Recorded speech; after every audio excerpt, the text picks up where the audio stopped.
Hey everyone, this is Jerry from Paly Python, and today we'll be learning about how to use libraries in Python. So first of all, what is a library?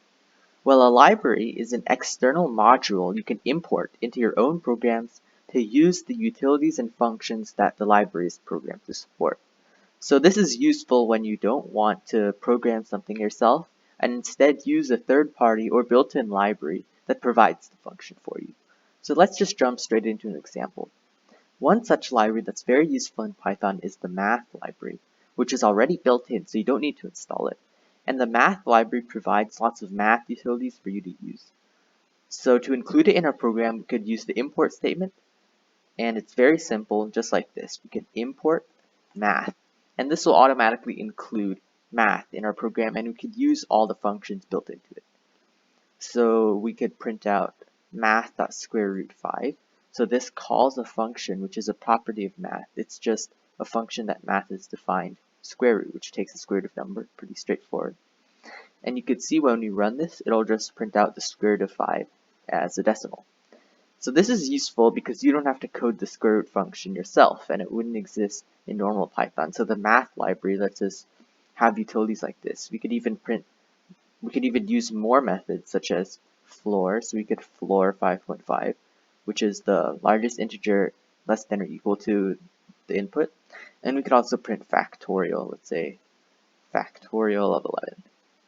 And so if we run this, you could see that using math, we could have access to a lot of math functions. Let's say you don't want to type math every single time you call one of these functions, although in this case it's probably fine, but if a library has a particularly long name, you could alias it, and this is another form of the import statement. So we could import math as m, which means when we refer to it in our code, from now on it will be m. So instead of math, which is kind of long or whatever, we could print m.square root, m.floor, m.factorial. And as you can see, the code has the same result, which means our program still works. Now another alternative form of import we could use that gets rid of the prefix altogether is mostly used when we only want to use some certain functions from the library. So we could state from math import and then what functions we want to import. So for example, if we wanted to import square root, we could just do from math import square root, and then we could get rid of this prefix altogether. And so square root would just be like a normal function defined in our code, and it would still work. And if we wanted to import multiple things like this, we could do from math, import square root, and then comma factorial. So we could print factorial of 6, and these two would be included in our program. Now something that you can do, but I wouldn't recommend because it clogs up the namespace with a lot of functions, is from math import star. Now this is a keyword sort of that states from math we want to import everything. So this means we could use every single function just as is. So we could use floor of 5.5, we could print seal of 6.2, and just as this without the math prefix, and it would work. But I wouldn't recommend this because you're importing a lot of stuff that you probably wouldn't use, and this would clog up your namespace. So as you saw, there are a lot of functions that you could use in math, and libraries will have a lot of functions built into them. So how do we know what functions we can and can't use? Well, there's this thing called documentation. Every library will typically have its own documentation stating what functions it provides and how we could use the functions. So as you can see, the math library is pretty well documented.